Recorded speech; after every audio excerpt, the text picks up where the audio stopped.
Hello everyone, मेरा नाम है समर। प्लीज एमएससी को लाइक और सब्सक्राइब करें। मैं एक गरीब परिवार से आती हूँ जहाँ मेरी सिंगल मॉम अमीर लोगों के लिए काम करती थी। क्योंकि मैं सबसे बड़ी बेटी थी, मैं हमेशा उनकी मदद करती, लेकिन मैं बहुत धीरे काम करती और बहुत जल्दी भी थी। बेटा, मेरे लिए वो बास्केट उठा लाओगी? बिल्कुल मॉम। ओ आउच! मैं चीजों को जोड़ती कम, तोड़ती ज्यादा थी। आप बीमार हो मॉम, आराम करो, आज गाय को खाना मैं खिला देती हूँ। ओह नो, रुको समर। नहीं, मुझे बाद में थैंक्स कहना। लेकिन जैसे ही मैं जानवरों के पास गई तो मैंने गाय की पूंछ पर पैर रख दिया और सभी डरकर इधर उधर भागने लगी। तभी मेरा बेस्ट फ्रेंड जैक्सन आ गया, जोर जोर से हंसते हुए। लगता है आज तुमने फिर से कमाल कर दिया समर।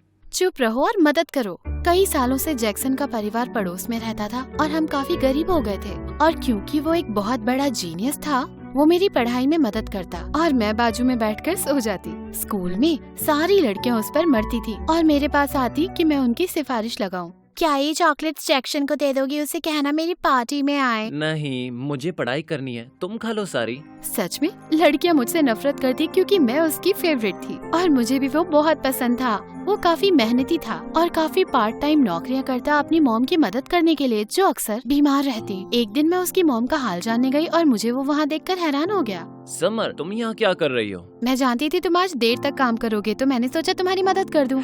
मैं कितना लकी हूँ कि तुम मेरी जिंदगी में हो। I love you. उसकी ये बात सुनकर मैं चौंक गई। क्या मैं तुम्हें पसंद नहीं? अरे नहीं, मतलब हाँ, मैं तुम्हें बहुत पसंद करती हूँ, पर मुझे लगता है कि तुम तो बहुत परफेक्ट हो और मेरी जैसी को पसंद नहीं करोगे। तुम बहुत खूबसूरत इंसान हो, अंदर बाहर दोनों से। समर, मैं तुम्हें सिर्फ पसंद नहीं करता बुद्धू, मैं तुमसे प्यार करता हूँ। उसके बाद जैक्सन और मैं डेट करने लगे और ये बहुत मजेदार भी था। लेकिन समय के साथ चीजें थोड़ी मुश्किल होने लगी। जैक्सन की मॉम की तबीयत बिगड़ने लगी और इन परेशानियों की वजह से वो बहुत सारी नौकरी करने लगा। वो इतना बिजी रहता कि मैं उससे मिल ही नहीं पाती। तो एक दिन मैं उसके खेत में गई जहाँ पर वो काम करता था, पर वहाँ गई तो देखा जैक्सन के कपड़ों पर कीचड़ लगा हुआ था और कुछ बच्चे उसका मजाक उड़ा रहे थे। मुझे छूने की तुम्हारी हिम्मत कैसे हुई, गंदे कीड़े? मैंने तुम्हें जानबूझकर नहीं छुआ, बस मैं तुम्हें गिरने से बचा रहा था। पर अचानक उस लड़की ने जैक्सन को जोर से तमाचा मार दिया और मैं उसकी इस तरह से बेइज्जती होते देख नहीं पाई। बदतमीजों, अकेला छोड़ दो उसे। उसे बचाने के लिए मैंने फेंस फांदी, लेकिन कीचड़ में फिसलकर खुद ही गिर गई। दूसरे बच्चे मुझ पर हंसने लगे और जैक्सन मुझे खींच कर ले गया। लेकिन अगले दिन जैक्सन मेरे घर पर आया, एक बहुत ही अनोखी रिक्वेस्ट लेकर। समर, मेरे कहने पर जिसके लिए मैं काम करता हूँ उसे डेट करोगी? क्या तुम चाहते हो कि मैं किसी और की गर्लफ्रेंड बन जाऊँ? नहीं नहीं, बस उसका नाटक करो। ऐसा करने के लिए क्यों कह रहे हो तुम? और मैं उस बदतमीज को डेट करूं जो तुम्हें बुली कर रहा था? मेरी बात तो सुनो। उसने मुझसे बोला कि मैं उसके लिए एक नकली गर्लफ्रेंड ले आऊं और बदले में वो मुझे पैसे देगा। समर, तुम जानती हो अगर मुझे जरूरत नहीं होती तो मैं तुमसे ऐसी बात कभी कहता ही नहीं। मेरी मॉम को सर्जरी की जरूरत है। तो तुम इसके लिए मुझे बेच दोगे? नहीं, ऐसे मत बोलो, ये बस एक नौकरी की तरह है, इसका कोई गहरा मतलब नहीं है। प्लीज मेरी मदद करो। मैं जानती थी कि उसे मदद की जरूरत है, पर ये पागलपन था, तो मैंने मना कर दिया। अगले कुछ दिन जैक्सन टेक्स्ट करके माफी मांगता रहा, पर मैं उससे बात नहीं करना चाहती थी। लेकिन एक दिन मैं घर आई तो मॉम ने बताया कि जैक्सन की मॉम को हॉस्पिटल में भर्ती किया गया है। मैं जल्द से जल्द वहाँ पहुँची और जैक्सन की निराशा देखकर मेरा दिल टूट गया। तो मैंने फैसला किया कि नकली गर्लफ्रेंड वाले प्लान को हाँ कह देती हूँ। मैं उसके लिए पैसे ले आऊंगी और शायद उन बदतमीजों को एक सबक भी सिखा दूँ। मेरा ये फैसला सुनकर जैक्सन हैरान हो गया। तुम ये सच में करोगी समर? हाँ, सच में। तुम्हारा शुक्रिया कैसे अदा करूँ, तुम सबसे अच्छी हो। अगले दिन मैं उस लड़के एडन से मिलने गई उसके खेत पर। दिलचस्प है, तुम तो जैक्सन की गर्लफ्रेंड हो ना, जो उस दिन उसे बचाने आई थी। बड़ी बहादुर हो, हालांकि बेवकूफ लग रही थी। और हाँ, तुम्हें अजीब नहीं लगता कि तुम किसी और को डेट करो, इससे उसे परेशानी ना हो? क्या? नहीं, जैक्सन और मैं तो सिर्फ दोस्त हैं। वाह, बड़ी अच्छी दोस्त हो तुम। तो तुम सिंगल हो? हाँ, लेकिन मन में कोई ख्याल मत लाना। मैं सिर्फ तुम्हारी नकली गर्लफ्रेंड बनूंगी। और जहाँ तक तुम्हारी बात है तो मुझे गे समझो। तुम्हें देखकर मुझे कुछ फील नहीं होता है, बल्कि तुम्हें देखकर तो मुझे उल्टी आती है। ओह अच्छा, तो सबको यकीन कैसे दिलाओगी कि तुम मेरी असली गर्लफ्रेंड हो? क्योंकि मैं बहुत अच्छी एक्टर हूँ। स्कूल के नाटकों में बड़े बड़े रोल किए हैं मैंने। एक नाटक में मैं जूलियट बनी थी और मरने का इतना अच्छा नाटक किया कि लोगों को लग रहा था मैं सच में मर गई हूँ। तो तुम्हारी गर्लफ्रेंड बनने का नाटक करना तो बहुत आसान होगा। तुम्हें चाहिए क्यों वैसे? क्या ऐसी लड़की ढूंढना मुश्किल हो रहा है जो तुम्हें सच में पसंद करे? तुम अपने काम से काम रखो और शायद मुझे बाद में इसका पछतावा हो, पर लग जाओ काम पर। उसने कहा कि वो मुझे अपने स्कूल में डाल देगा और मुझे सबको यकीन दिलाना पड़ेगा कि हम दोनों बेहद प्यार में हैं। लेकिन उसके लिए ये मैं आसान नहीं होने दूंगी, खासकर कि उसने और उस लड़की ने जैक्सन को तंग किया। मैं बनूंगी दुनिया की सबसे अनोइंग गर्लफ्रेंड। पहले दिन मैं बहुत ही घटिया कपड़े पहनकर गई उसे एम्बैरस करने के लिए। गॉड, तुम्हारे साथ ये जोकर कौन है एडन? ऐसे क्या पहना हुआ है? इससे जानवरों की बदबू आती है। पर मेरा प्लान फेल हो गया जब एडन ने सबको चुप कराकर बोला कि मैं उसकी गर्लफ्रेंड हूँ, गर्व से। तभी वही लड़की जिसने जैक्सन को चांटा मारा था मटकते हुए हमारे पास आई। तुम पागल हो क्या भाई? जरा इसको देखो तो, मतलब हमारी बाइयां इससे ज्यादा अच्छे कपड़े पहनती हैं। पता चला वो चुड़ैल एडन की सौतेली बहन थी, मैग। जो है सो है, तुम्हें इससे डील करना होगा मैग। पर बाद में जब हम घर जा रहे थे तो एडन ने मुझे चेतावनी दी। देखो, ये रहा मेरा क्रेडिट कार्ड और अपने लिए कुछ ढंग के कपड़े खरीदो। ये मेरे लिए बहुत इम्पोर्टेंट है, इसे हल्के में मत लो। लोगों को यकीन दिलाना है तुम मेरी गर्लफ्रेंड हो तो वैसे ही दिखो और वैसा ही बर्ताव करो। मैंने प्यार से मुस्कुराकर हामी भरी, पर इतनी आसानी से रुकने वाली नहीं थी मैं। अगले दिन लंच पर सबकी नजरें हम पर थी, तो मैंने अपनी प्लेट ढेर सारे खाने से भर दी। सीरियसली, तुम्हारी प्रॉब्लम क्या है? मुझे खाना तो पड़ेगा ना, अच्छी खासी भूख लगती है मुझे। उसे गाल पे किस करके मैं अपनी टेबल पर चली गई। जानवरों की तरह खाकर मैंने जोर से डकार मारी। ये देखकर मजा आ रहा था कि एडन नाराज ना होने की एक्टिंग कर रहा था। तभी एक पतला सा चश्मिश लड़का हमारी टेबल पर आया और उसने एडन के दोस्त से पैसे मांगे उसका असाइनमेंट पूरा करने के लिए। तुम्हें पैसे चाहिए? ये लो। और उसने उस बेचारे लड़के के ऊपर कुछ सिक्के फेंक दिए। मुझे इतना गुस्सा आया कि मैंने अपना ऑरेंज जूस उस पर फेंक दिया। ये क्या बकवास है? एडन, इस लड़की को संभालो जिसे पता नहीं किस जंगल से उठाकर लेकर आए हो। अचानक ईडन ने उठकर उस लड़के को कॉलर से पकड़ लिया, पर दूसरे लड़कों ने उन दोनों को अलग किया और वो बदतमीज गुस्से में वहाँ से चला गया। पर फिर ईडन मुझे गुस्से से खींच कर ले गया। आओ बस करो, क्या कर रहे हो तुम? तुम्हारी दिक्कत क्या है? हाँ, ऐसे बिहेव क्यों कर रही हो तुम? वो लोग मेरे दोस्त हैं।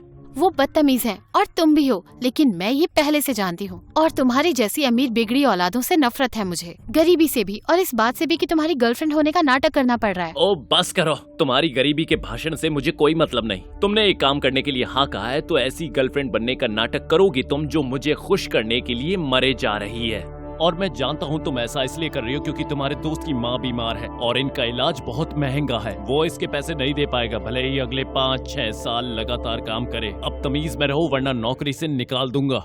गॉश, अब मैं उससे पहले से ज्यादा नफरत करती थी। मैं स्कूल में देर तक रुकी ताकि उस बदतमीज के साथ वापस न जाना पड़े, पर मैग और उसके दोस्तों ने मुझे पकड़कर जैनिटर की अलमारी में बंद कर दिया। हे, दरवाजा खोलो। मैं काफी देर तक दरवाजा पीटती रही पर कोई फायदा नहीं हुआ। मैंने जैक्सन को कॉल करके मैसेजेस भी छोड़े पर उसने जवाब ही नहीं दिया। लेकिन फिर अचानक दरवाजा खुला। मैं इतनी चौंक गई कि मेरा बैलेंस बिगड़ा और मैं नीचे गिर गई। मेरी एड़ी में चोट आ गई। आउच! क्या तुम ठीक हो? अपनी बाहों में उठाकर ईडन मुझे अपनी कार तक ले गया। तुमने मुझे ढूंढा कैसे? मैंने अपनी बहन को फोन पर बात करते हुए सुना तो तुरंत यहाँ चला आया। और आई एम सॉरी। क्या?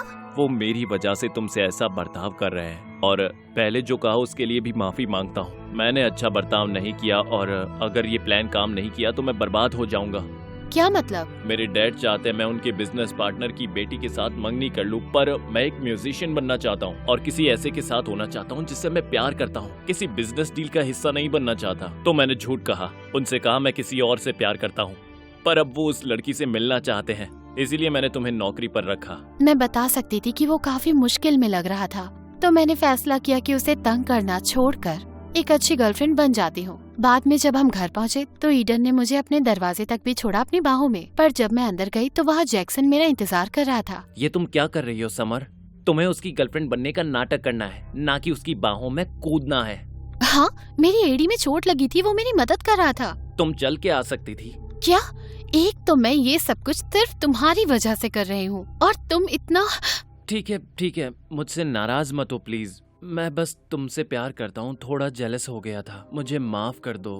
थोड़ा अजीब लग रहा था पर उसकी जलन भी समझ सकती थी मैं, और अब मैं चाहती थी जितना जल्दी हो सके ये नौकरी खत्म हो। मेरी अजीब और झल्ली हरकतें अक्सर मेरे रास्ते में आती, पर ईडन ने मुझे इसके लिए बुरा महसूस नहीं कराया और मैंने भी देखा कि वो दरअसल काफी अच्छा और प्यारा इंसान था। एक दिन जब वो मुझे घर छोड़ रहा था तो अचानक उसने फोन करके किसी को हैप्पी बर्थडे कहा, बड़े प्यार से। वो मेरी पुरानी आया थी, मैं बचपन में उन्हें बहुत पसंद करता था, अब भी उनसे बात करता हूँ। ये तो काफी ज्यादा स्वीट था। मुझे तो याद नहीं कि मैंने अपनी फेवरेट मौसी को भी कभी बर्थडे पर कॉल किया हो, और ऐसी चीजों को देख के ही वो मुझे अच्छा लगने लग गया और धीरे धीरे हम अच्छे दोस्त बन गए। कुछ दिनों बाद मेरा बर्थडे था और एडन ने कहा उसने मेरे लिए अपने घर पर पार्टी रखी है जहाँ वो मुझे अपने पेरेंट्स से मिलवाएगा। जब उस शाम वो मुझे लेने आया तो उसने सूट पहना हुआ था, बहुत हैंडसम लग रहा था। वो तुम काफी सुंदर लग रही हो। नाटक करने की जरूरत नहीं है, यहाँ हमें कोई नहीं देख रहा एडन। अचानक मेरा बैलेंस बिगड़ा, लेकिन एडन ने मुझे अपनी बाहों में पकड़ लिया। कुछ सेकंड वो मेरी आंखों में ही देखता रहा और मेरा दिल जोर से धड़कने लगा। शर्म की बात है, हम सच में डेट नहीं कर रहे। किसी तरह से मैंने खुद को संभाला और उसके पैर पे मारा। मैं तुम्हें सच में कभी डेट ही नहीं करती, तुम मेरे टाइप के नहीं हो। बाद में पार्टी में एडन मुझे अपने पेरेंट्स से मिलवाने ही वाला था कि मैग ने मेरी ड्रेस पर पैर रख दिया और मैं सीधा जा गिर पड़ी केक के ऊपर, जो जाकर लगा एडन के पेरेंट्स के चेहरे पर। हे भगवान, ये क्या हो गया? बड़ी बेइज्जती हो गई थी। मैं तो वहाँ से भाग निकली, पर बाहर जाते वक्त मैं जैक्सन से टकरा गई। काफी दिनों से उससे नहीं मिली थी। जैक, तुम यहाँ क्या कर रहे हो और इतने दिनों से कहाँ थे? यहाँ काम करने आया हूँ ताकि थोड़े एक्स्ट्रा पैसे बन जाए, और मैं बिजी था। हैरानी की बात है तुमने नोटिस भी किया। क्यों नहीं करूँगी, तुम मेरे बॉयफ्रेंड हो। और जानते हो आज क्या दिन है? हाँ, सैटरडे है। अब रास्ते से हटो, मुझे काम करना है। तुम जाओ और एडन के साथ रहो। ये कह के वो चला गया। उसने मुझे हैप्पी बर्थडे भी नहीं कहा। मैं बाहर अकेले बैठी थी जब एडन मेरे पास आया। क्या तुम ठीक हो?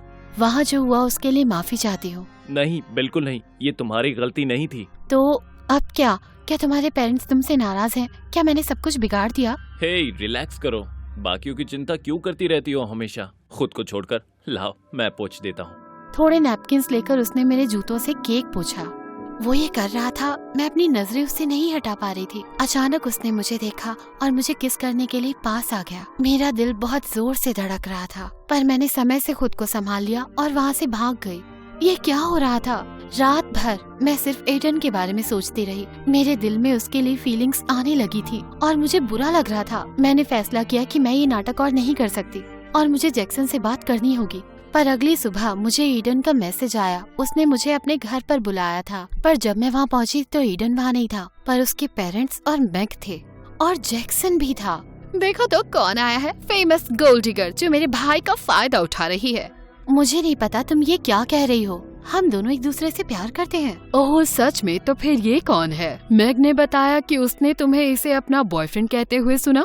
तो तुम मेरे बेटे के दिल से खेल रही थी क्योंकि वो अमीर है, इसीलिए हम जैसे अमीर लोग तुम जैसे गरीब लोगों पर विश्वास नहीं करते। तुम सब झूठे और धोखेबाज हो। मैंने जैक्सन को देखा तो वो चुपचाप खड़ा था, पर अचानक एडन मेरे सामने आ गया। अकेला छोड़ो इसे, मैं बता चुका हूँ मैं इससे प्यार करता हूँ मैग, और अगर तुमने इससे तंग किया तो तुम्हारे लिए बिल्कुल अच्छा नहीं होगा। और ये तुम्हारे लिए भी अच्छा नहीं होगा बेटा। अगर तुम्हें इस लड़की के साथ रहना है तो इसके साथ तुम यहाँ से चले जाओ।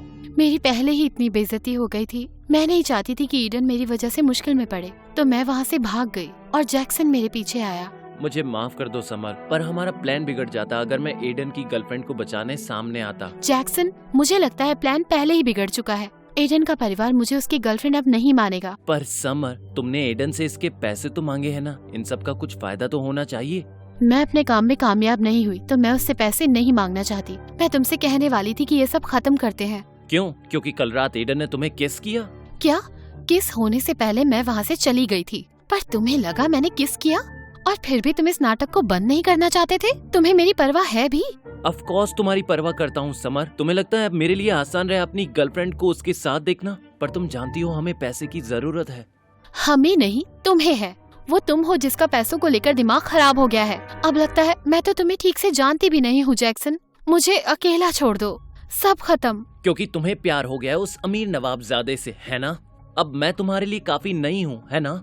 जैक्सन बस करो। नहीं, नहीं करूँगा, बल्कि देखते हैं कि तुम मुझसे प्यार करती हो या नहीं। उसने मुझे किस करना चाहा। मैं उसे चांटा मारने ही वाली थी कि अचानक एडन ने आके उसे मुक्का मार दिया। गंदी नाली के कीड़े, अगर उस पैसे की एक कौड़ी भी देखना चाहते हो तो पीछे हट जाओ।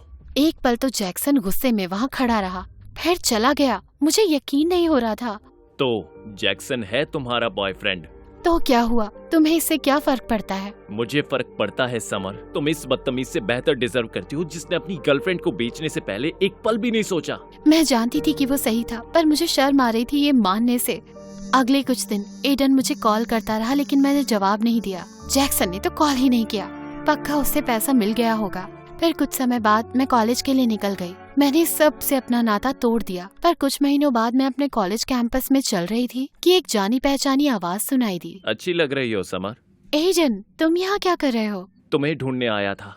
पर क्यों? मैं तुम्हारे साथ रहना चाहता हूँ। मैं हमेशा अपने परिवार के दबाव में रहा, पर जब तुम चली गई तो मैं भी चला गया। एक तरह से तुमने मुझे ताकत दी है। अपने सपनों का पीछा कर मैंने म्यूजिक बैंड शुरू किया, पर अब भी एक चीज की कमी थी, तुम्हारी। क्या? मुझे बहुत जल्दी ही तुमसे प्यार हो गया था समर, पर जब भी तुमसे कुछ कहता तुम्हें लगता मैं नाटक कर रहा हूँ। जब तुम चली गई मुझे एहसास हुआ कि मैं कितना बेवकूफ था जो तुमसे कुछ नहीं कहा। तो इतना तो कह दो कि मुझसे नफरत नहीं करती। नहीं करती, पर इस बार धीरे धीरे कदम बढ़ाने होंगे, क्योंकि मैं भी चाहती हूँ ये असली हो। वादा रहा।